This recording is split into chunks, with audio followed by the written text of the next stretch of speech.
김어준입니다. 다음 주 드디어 올림픽이 개막합니다. 올림픽 최대 이슈 중 하나가 단일팀 문제였죠. 관련해 보수는 프레임 하나를 만들어냈습니다.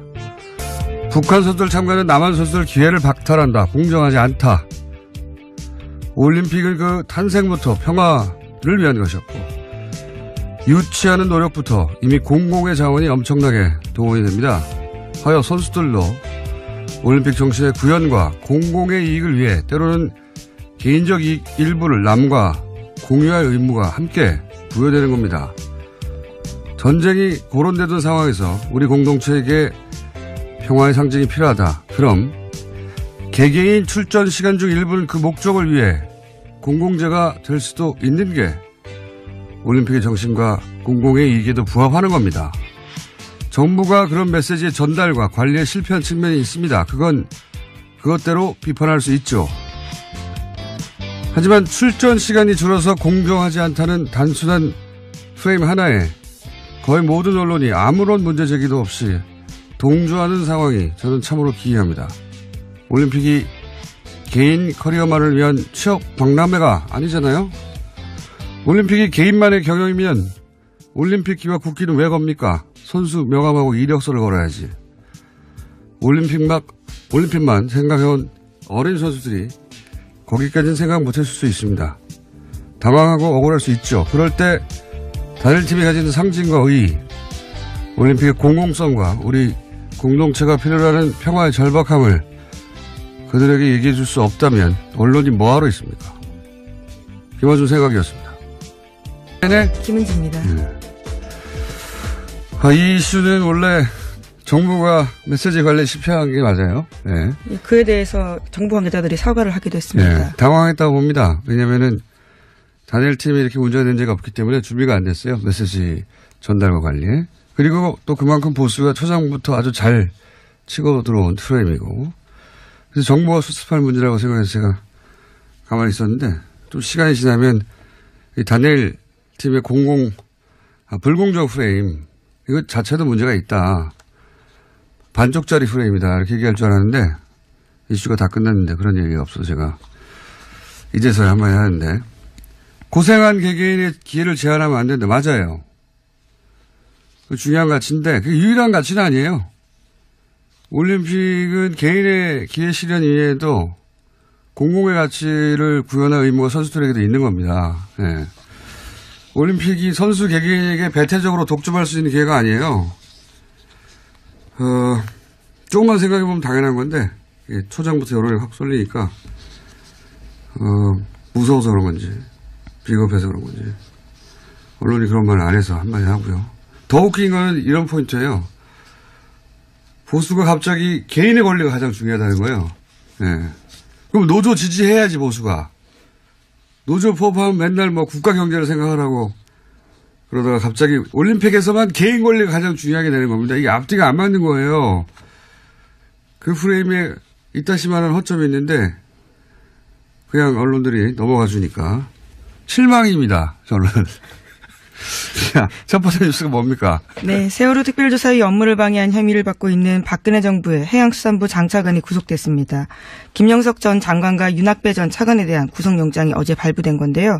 이들의 구속영장을 심사한 서울 동부지법 양철한 부장판사는 발부 사유를 다음과 같이 밝혔습니다. 범죄 혐의가 소명되고 도망의 우려 및 증거인멸의 우려가 있다라는 겁니다. 세월호 특조위 방해 관련해서 장관이 구속됐습니다. 하도 뉴스가 많아서 이제 구속에 있는데 드디어 세월호 진실규명을 하는 것을 조직적으로 방해한 행위가 이제 구체적으로 밝혀질 시점이 됐습니다. 예.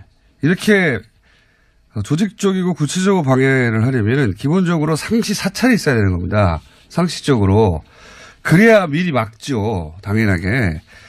그러면 누가 합니까? 이걸 국정원이 하는 겁니다. 통상적으로는 도청하고 미행하고 무엇 하는지 어떤 회의를 하는지 그거 안 알려주거든요. 특조위에서. 그걸 어떻게 알아요? 그 공관을 도청하거나 사람들의 통화를 도청하거나 사람들을 미행하거나 기본적인 사찰이 없으면 이게 사건이 터지고 나서는 막기가 어렵잖아요. 이미 언론을 타면. 미리 알아야 되거든요. 자, 그러면은 이제 특조위의 기밀을 어떻게 수집했는가 또는 예, 뭐. 그와 같은 내용도 나왔습니다. 박근혜 대통령의 7시간 행적을 조사한 특조위에 대해서 어떻게 대응할지에 대해서 문건이 나온 건데요. 2015년 11월 달에 특조위가 세월호 참사 당일에 박근혜 전 대통령의 7시간 행적 조사하기로 했습니다. 그 당시에 강하게 반발하면서 새누리당 추천위원 4명이 나갔는데요. 그에 대한 내용들이 똑같이 문건에 쓰여 있습니다. 당시에 치밀한 보안이 요구되어서 특조위 상임위원조차도 내용들을 몰랐었는데 이에 대해서는 비공개 일정과 내용, 행적조사 안건이 언제 어떻게 의결될지도 다 쓰여 있었다라고 합니다. 그거 다 이제 밝혀야 되고, 이거 어떻게 합니까? 당연히. 여기서 국정원은 왜 기여했고, 정부는 왜 재단의 진실을 파헤치는데, 이렇게까지 방해를 했는가. 이제 거기서부터 다시 시작해야 되는 거죠. 자. 네, 박근혜 정부의 청와대가 어떻게 개입됐는지 좀 구체적으로 나오고 있는데요. 안종범 수석에게는 특조위 7시간 조사 막으라면서 해수부를 적극 하라고 5자리나 시켰다라고 하고요. 조윤선 수석에게는 기형적인 특조위를 폐지할 필요가 있다면서 여당과 논의하라고 했습니다. 또 우병우 수석에게는 정교조 계획을 무력화시키다라는 이야기도 했고요. 뭐 세월호도 사실 아직 밝혀진 것보다 밝혀지지 않은 게 훨씬 많은 사건이기 때문에 출발점에 제대로 쓴 것 같습니다. 자, 다음 뉴스는요? 네, 오늘 이명박 전 대통령 관련된 뉴스가 많습니다. 가장 먼저는 다스인데요. 검찰이 다스의 법인의 수출 대금 1,500억 원을 쪼고 있다고 JTBC가 보도했습니다. 대금이 들어오지 않고 해외에서 사라졌다라는 정황을 포착했다라는 건데요. 검찰은 최근 다스의 전현직 회계 관계자들을 불러서 조사하고 있습니다. 주진우 기자가 그리고 안홍구 청장이 몇 달 전부터 계속 주장하는 얘기죠. 예, 해외로 빠져나가는 돈, 예, 비자금. 그리고 제가 2012년에 싱가포르에서 예, 이런 비자금이 그쪽으로 모인다 이런 첩보를 입수하고 그때부터 추정한 적이 있어요. 미국이 스위스 계좌를 이제 털면서 국제적으로 블랙머니가 싱가포르로 많이 이동했었거든요. 그때 스위스 은행이 싱가포르로도 많이 이사를 갔고요. 그때 왜냐하면 거기가 합법적으로 차명 계좌가 가능합니다. 그러니까 불법이 아니에요. 싱가포르에서는 합법이에요. 대리인을 내세우는 게. 거기에 이제 싱가포르의 페이퍼 컴퍼니 혹은 뭐 비자금 저수지라고 저희끼리 불렀었는데 돈이 모여있다고. 이게 어려운 점이 뭐냐면 어디서 딱 끊겨요. 하다 보면. 예. 프라이빗 뱅킹의 특징이기도 하고. 이거 공권력이 직접 수사를 해야 되는 사안인데 언제 되려나 그러고 있었는데. 예, 드디어 착수했다고 합니다. 드디어 계기가 마련되고. 예. 다스의 싱가포르 회사 이름은 인티어 다스라는 곳인데요. 2005년에 캐나다 업체 합작해서 만들었습니다. 그런데 관련된 의혹들이 만들어지자요. 2012년에 폐업했습니다. 진작 알고 있던 내용입니다. 어쨌든 거기에서 그냥 머물러 있지는 않을 거예요. 돈이. 이런 돈이라는 게 계속 흘러가니까. 어쨌든 싱가포르가 거점이었다. 거점 중 하나였다. 예. 이것까지는 저도 확실하게 알고 있던 바입니다. 예. 그 이유를 추적하기가 어려운 것이지. 드디어 공중파 뉴스에서도 나오군요. 자, 다음 뉴스는요? 네, 이명박 전 대통령의 큰 누나의 아들인 조카 김동혁 씨라는 사람이 있습니다. 이 김동혁 씨가 최근에 검찰의 비공개 조사를 받았는데요. 검찰 조사에서 모친에게 상속받은 부동산이 사실은 이명박 전 대통령의 차명 재산이다라고 진술했다고 합니다. 이명박 전 대통령 기자회견할 때 이거 하지 말았어야 할 기자회견이다. 끝났다 이제. 뚝이 무너질 것이다. 예. 이게 이제 저희가 처음에 다스는 누구 겁니까? 라고 다스를 공격한 것도 사이버사나 국정원 댓글은 훈련된 조직원들이 그 가운데 있어요. 진실의 끝까지 가는데 혹은 공직자들이 있고 하지만 다스는 민간인들의 회사입니다. 그리고 이런 경우에는 어디 방어막 한 군데 구멍을 뚫는 게 중요합니다. 거기가 무너지면 심리적으로 다스가 뚫렸어요. 그러면 다른 것도 심리적 저지선이 같이 무너지는 거예요. 이거 나만 혼자 이거 방어하고 있으면 뭐해? 이렇게 이제 무너지기 시작하는 거죠. 외삼촌 땅 우리가 가지고 있는데 이거 다 예, 드디어 사실을 말하게 되는 그러니까요. 겁니다. 이명박 전 대통령 참여유사이다라고 얘기하게 되는 것이고 이런 일들은 점점 더 많이 벌어지겠죠. 이제 시작에 불과하다. 예. 다음 뉴스는요? 예, 또 영포빌딩 압수수색하면서 관련된 내용들이 굉장히 중요한 게 많이 나왔다라고 SBS가 보도하고 있는데요. 이명박 전 대통령이 재임 시절에 다스 관련된 보고를 직접 받았다라는 증거를 검찰이 확보했다고 합니다. 검찰 관계자에 따르면 이명박 전 대통령 쪽에 급소를 찔렀다라고 할 정도로 스모킹 건이라고 하는데요. 아직 구체적인 내용이 나오진 않았습니다. 그래요? 급소를 찔렀어요? 네, 그런 표현이 있습니다. SBS가 그렇게 보도하고 있는데요. 급소는 뉴스공장이 지난 7월부터 찔렀어요. 예, 시사인도 함께 했습니다. 계속 찔렀는데 청와대 민정하고 공권력을 동원해서 돈을 찾고 그 과정을 청와대 민정이 뭐 자기 혼자 결정했겠습니까? 청와대 대빵이 시켰지? 민정이 왜 그걸 혼자 해요? 그리고 민정이 왜 사기업하고 계속 연락을 합니까? 그 사기업과 연락한 문서들도 진작에 공개했고요. 그렇지만 검찰 조사가 중요한 건 그때 이제 뉴스공장에서 여러 가지 문건을 들고 얘기했지만 대통령이 보고를 받았다고 하는 문건이나 증거를 여기 이 부분은 검찰만 확보할 수 있는 거죠. 그걸 검찰이 확보했다면 이제 완성이 되는 거죠, 그림이. 자, 다음은요. 네, 김재정 씨와 관련된 이야기도 여러 차례 말씀드렸습니다. 이명박 전 대통령의 처남인 고 김재정 씨가 일종의 키맨이다라는 건데요. 그와 관련해서 상속자인 부인 권모 씨가 검찰 조사를 받았습니다. 상속세 탈루한 의혹으로 받고 있는데요. 이와 관련해서 상속자인 부인 권모 씨가 아니라 제3자가 상속 과정의 문제점을 검토한 흔적이 발견됐다라고 합니다. 발견된 지 4개월 넘었어요. 뉴스공장에서 계속 얘기했어요. 제3자가 했다고. 안홍구 총장님이 그렇게 얘기를 많이 했었고, 예. 하지만 이게 다 이제, 뉴스에, 지상파가 가장 정제해서 내놓는, 뉴스에서 보도되기 시작했다는 게 중요한 거죠. 자, 다음 뉴스는요? 네, 이명박 정부 사이버사령부의 정치관여 의혹 수사를 은폐무마한 혐의로 구속된 전 국방부 수사팀 관계자 기억하실 겁니다. 최근에 구속이 됐는데요. 이 관계자가 심경의 변화를 일으켜서 적극 진술을 하고 있다고 합니다. 상부 지시를 받고 핵심 진술을 덮었다라는 이야기입니다. 이게 다스 효과라는 겁니다. 저기가 뚫렸네?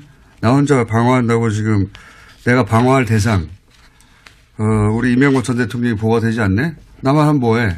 이런 심리적 저지심에 뚫리는 효과가 있어. 다른 분야도 다 이렇게 될 겁니다. 네, 오늘 아침 경향신문 보도인데요. 구체적인 내용들이 꽤 많이 나오고 있습니다. 그러면서 윗선 규명에 힘이 나고 있다라고 하는데 김관진 전 장관이 구속됐다 풀려나가면서 한동안 소강 상태였는데 다시 한번 속도 내고 있다고 합니다. 다 무너지게 돼 있다니까요. 그 기자회견 하지 말았어야 돼요. 아무 내용도 없는 기자회견. 아무것도 없나 보다. 이렇게 되는 거군요. 자, 다음 뉴스는요. 네, 서지현 검사 이야기도 안 할 수가 없는데요. 이번 주에도 JTBC에 출연해서 처음으로 피해 사실 털어놓은 다음에 계속해서 법무부의 부실 대응 비판됐습니다. 이와 관련해서 박상기 장관이 피해 사실을 적시한 서 검사의 메일을 받았는지 여부가 어제 하루 종일 논란이 됐습니다. 저도 이 뉴스 봤는데 저도 이 뉴스를 보면서 굉장히 이상한 지점을 발견했어요. 이제 법무부 관계자 발로 첫 뉴스가 나왔죠. 네, 뉴스원 보도였습니다. 네, 장관이 이메일을 확인했는데 메일 받지 않았다고 하더라. 여기서부터 출발했거든요. 법무부 관계자 발로. 네, 직접 메일을 받은 사실이 없는 것으로 확인했다라는 보도였습니다. 그리고 나서 이제 좀 이따 공식 브리핑에서 받았다고 하니까 거짓 해명, 말 바꾸기 이게 이제 하루 종일 보도된 내용인데 이 탐사 보도를 오래 해온 저로서는 이거는 진짜를 놓친 뉴스다. 껍데기만 본 뉴스다. 최초로 제가 아무도 이 말을 그렇게 저녁 때문에 그런 내용이 나올 줄 알았더니 그게 안 나와서. 왜냐하면은 서검사 측에서 메일 보냈다고 했어요. 답장을 받았다고 했어요. 메일은 법적인 증거 능력이 인정받을 만큼 확실한 물증입니다. 이제는. 상대 손에 메일이 있어요. 그죠? 이거를 있다고 하는데 일부러 거짓말해서 상대 손에 있는 증거를 없앨 수가 없는 거예요. 즉시 들통이 나는데 이런 건 바보도 안 하는 거짓말입니다. 이렇게 생각을 해야 돼요. 첫 출발부터. 그리고 이렇게 큰 사건인데 여검사가 성추행을 당했다고 장관한테 직접 진정을 했어요. 이게 맨날 있는 일입니까? 최초로 있는 일이에요. 잊을 수가 없는 사건이에요. 이거는. 더군다나 관련자가 현직 의원입니다. 그리고 가해자가 아주 유명한 검사예요. 모를 수가 없어요. 절대로 잊을 수가 없는 사건인 거예요. 게다가 그런 메일을 받고 이런저런 지시를 했다고 이제 밝혀졌지 않습니까? 이거 어떻게 전체를 다 잊어버려요? 네, 검찰국의 관련자 면담하도록 지시했다라면서 구체적으로 누구와 약속 잡고 미리 알려달라는 이야기까지 그런 건 중요하지 합니다. 않고요. 핵심은 이거예요. 잊을 수가 없는 겁니다. 장관도 잊을 수가 없고 또는 숨기로 했고 해도 숨길 수가 없고 그리고 거짓말도 불가능하고 게다가 지시를 이행한 사람도 너무 많고 이렇게 상식적으로 생각하고 단 다음에 그 다음에 사건을 재구성을 해야 되는 거예요. 일부러 거짓에서 빠져나갈 수도 없죠. 잊을 수도 없는 사건이죠. 그 다음 생각해야 될 거는 그러면 그 법무부 관계자가 장관을 메일 안 받았다고 했잖아요. 그렇죠? 네, 해당 보도에 따르면 그렇습니다. 법무부 관계자가 정말 법무부 장관에게 확인을 하고 기자에게 그런 말을 한 것인가. 제가 보기엔 이 사태의 진짜 주인공은 이 법무부 관계자입니다. 그 관계자가 장관님 메일 안 받았어요? 받았어요. 확인을 했는지 여기서부터 다시 확인해야 되는 거예요. 제가 보기엔 이거 거짓말입니다. 확인했다는 건. 다시 말씀드리지만 상대한테 물증이 있고 잊을 수 없는 사건인데 면담한 직원도 있어요. 관계자가 많아요. 아는 사람이 너무 많아. 장관이 거짓말해서 피할 수도 없고 얻을 이득도 없어요. 이렇게 생각을 못하면 기자들이 관성적으로 그냥 법무부 관계자와 법무부 브리핑이 차이가 나. 아싸 거짓말 이렇게 기사 쓴 겁니다. 이렇게 하면 맨날 껍데기 기사가 나오는 거예요. 진짜 질문은 그 관계자는 왜 그랬냐. 10중 8구 제가 보기엔 거짓말했어요. 이걸 파야 진짜 뉴스가 나온다. 법무부 장관이 조직 장악이 안 된 건가? 아니면은 이전 정부의 인사 일부가 사보타지를 하고 있는 건가? 이걸 못 보면 진짜 뉴스가 안 나오는 거예요. 왜냐하면 이렇게 하고 나면은 가해자는 사라지고 박상기 법무부 장관만 남는 거예요.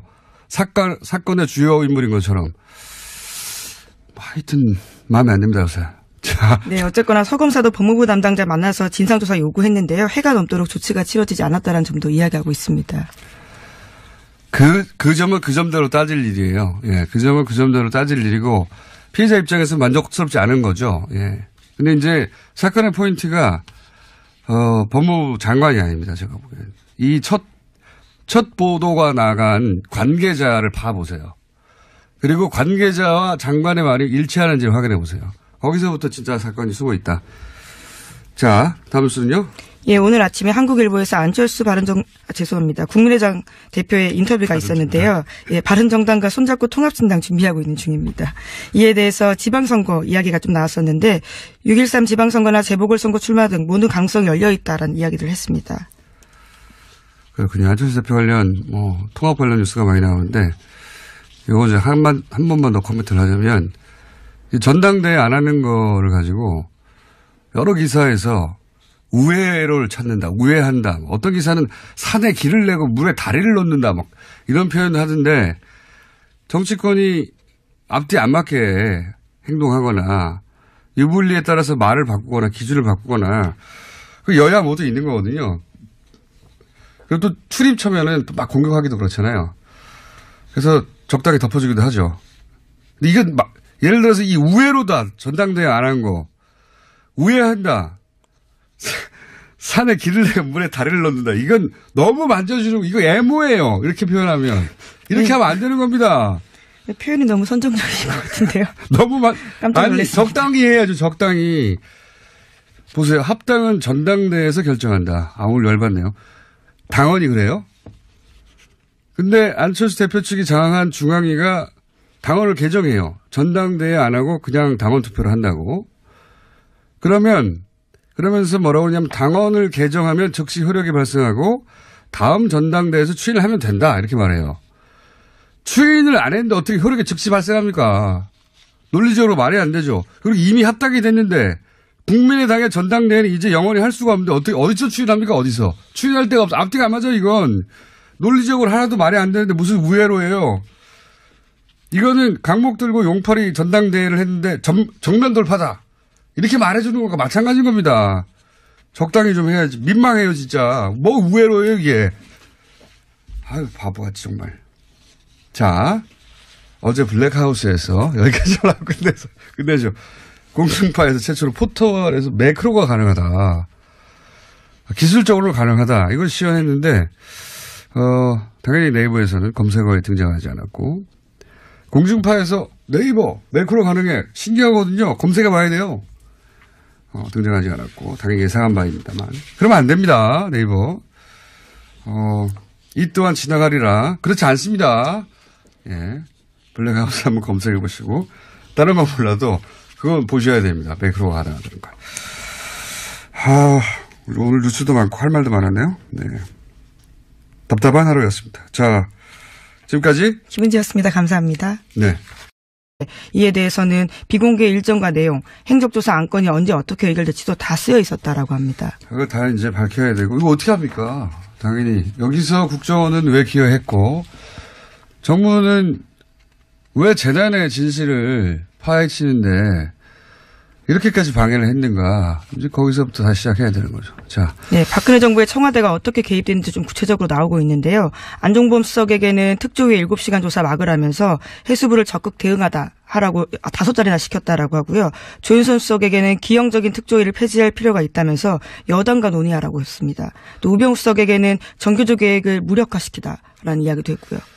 세월호도 사실 아직 밝혀진 것보다 밝혀지지 않은 게 훨씬 많은 사건이기 때문에 출발점에 제대로 쓴 것 같습니다. 자, 다음 뉴스는요? 네, 오늘 이명박 전 대통령 관련된 뉴스가 많습니다. 가장 먼저는 다스인데요. 검찰이 다스의 법인의 수출 대금 1,500억 원을 쪼고 있다고 JTBC가 보도했습니다. 대금이 들어오지 않고 해외에서 사라졌다는 정황을 포착했다는 건데요. 검찰은 최근 다스의 전현직 회계 관계자들을 불러서 조사하고 있습니다. 주진우 기자가 그리고 안홍구 청장이 몇 달 전부터 계속 주장하는 얘기죠. 예, 해외로 빠져나가는 돈, 예, 비자금. 그리고, 제가 2012년에, 세월호 진실규명을 하는 것을 조직적으로, 예, 방해한 행위가 이제 구체적으로 밝혀질 시점이 됐습니다. 예. 이렇게 조직적이고 구체적으로 방해를 하려면 기본적으로 상시 사찰이 있어야 되는 겁니다. 상식적으로. 그래야 미리 막죠. 당연하게. 그러면 누가 합니까? 이걸 국정원이 하는 겁니다. 통상적으로는 도청하고 미행하고 무엇 하는지 어떤 회의를 하는지 그거 안 알려주거든요. 특조위에서. 그걸 어떻게 알아요? 그 공관을 도청하거나 사람들의 통화를 도청하거나 사람들을 미행하거나 기본적인 사찰이 없으면 그러니까 사건이 터지고 나서는 막기가 어렵잖아요. 이미 언론을 타면. 미리 알아야 되거든요. 자, 그러면은 이제 특조위의 기밀을 어떻게 수집했는가 또는 그와 같은 내용도 나왔습니다. 박근혜 대통령의 7시간 행적을 조사한 특조위에 대해서 어떻게 대응할지에 대해서 문건이 나온 건데요. 2015년 11월 달에 특조위가 세월호 참사 당일에 박근혜 전 대통령의 7시간 행적 조사하기로 했습니다. 그 당시에 강하게 반발하면서 새누리당 추천위원 4명이 나갔는데요. 그에 대한 내용들이 똑같이 문건에 쓰여 있습니다. 당시에 치밀한 보안이 요구되어서 특조위 상임위원조차도 내용들을 몰랐었는데 그거나 의무가 선수들에게도 있는 겁니다. 네. 올림픽이 선수 개개인에게 배타적으로 독점할 수 있는 기회가 아니에요. 조금만 생각해보면 당연한 건데, 초장부터 여론이 확 쏠리니까, 무서워서 그런 건지, 비겁해서 그런 건지, 언론이 그런 말을 안 해서 한마디 하고요. 더 웃긴 건 이런 포인트예요. 보수가 갑자기 개인의 권리가 가장 중요하다는 거예요. 네. 그럼 노조 지지해야지, 보수가. 노조 포함하면 맨날 국가 경제를 생각하라고 그러다가 갑자기 올림픽에서만 개인 권리가 가장 중요하게 되는 겁니다. 이게 앞뒤가 안 맞는 거예요. 그 프레임에 이따시만한 허점이 있는데 그냥 언론들이 넘어가 주니까 실망입니다. 저는. 자, 첫 번째 뉴스가 뭡니까? 네, 세월호 특별조사의 업무를 방해한 혐의를 받고 있는 박근혜 정부의 해양수산부 장차관이 구속됐습니다. 김영석 전 장관과 윤학배 전 차관에 대한 구속영장이 어제 발부된 건데요. 이들의 구속영장을 심사한 서울동부지법 양철한 부장판사는 발부 사유를 다음과 같이 밝혔습니다. 범죄 혐의가 소명되고 도망의 우려 및 증거인멸의 우려가 있다라는 겁니다. 세월호 특조위 방해 관련해서 장관이 구속됐습니다. 하도 뉴스가 많아서 이제 구속에 있는데 드디어 김어준입니다. 다음 주 드디어 올림픽이 개막합니다. 올림픽 최대 이슈 중 하나가 단일팀 문제였죠. 관련해 보수는 프레임 하나를 만들어냈습니다. 북한 선수들 참가는 남한 선수들 기회를 박탈한다. 공정하지 않다. 올림픽은 그 탄생부터 평화를 위한 것이었고 유치하는 노력부터 이미 공공의 자원이 엄청나게 동원이 됩니다. 하여 선수들도 올림픽 정신의 구현과 공공의 이익을 위해 때로는 개인적 이익 일부를 남과 공유할 의무가 함께 부여되는 겁니다. 전쟁이 고론되던 상황에서 우리 공동체에게 평화의 상징이 필요하다. 그럼 개개인 출전 시간 중 일부는 그 목적을 위해 공공재가 될 수도 있는 게 올림픽의 정신과 공공의 이익에도 부합하는 겁니다. 정부가 그런 메시지의 전달과 관리에 실패한 측면이 있습니다. 그건 그것대로 비판할 수 있죠. 하지만 출전 시간이 줄어서 공정하지 않다는 단순한 프레임 하나에 거의 모든 언론이 아무런 문제 제기도 없이 동조하는 상황이 저는 참으로 기이합니다. 올림픽이 개인 커리어만을 위한 취업 박람회가 아니잖아요.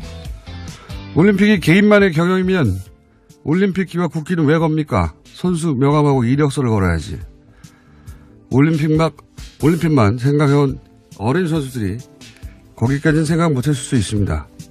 당황하고 억울할 수 있죠. 그럴 때 다른 팀이 가지는 상징과 의의, 올림픽의 공공성과 우리 공동체가 필요로 하는 평화의 절박함을 그들에게 얘기해 줄 수 없다면 언론이 뭐하러 있습니까? 김어준 생각이었습니다. 네. 김은지입니다. 네. 이 이슈는 원래 정부가 메시지 관리에 실패한 게 맞아요. 네. 그에 대해서 정부 관계자들이 사과를 하기도 했습니다. 네. 당황했다고 봅니다. 왜냐면은 단일 팀이 이렇게 운전된 적이 없기 때문에 준비가 안 됐어요. 메시지 전달과 관리에. 그리고 또 그만큼 보수가 초장부터 아주 잘 치고 들어온 프레임이고.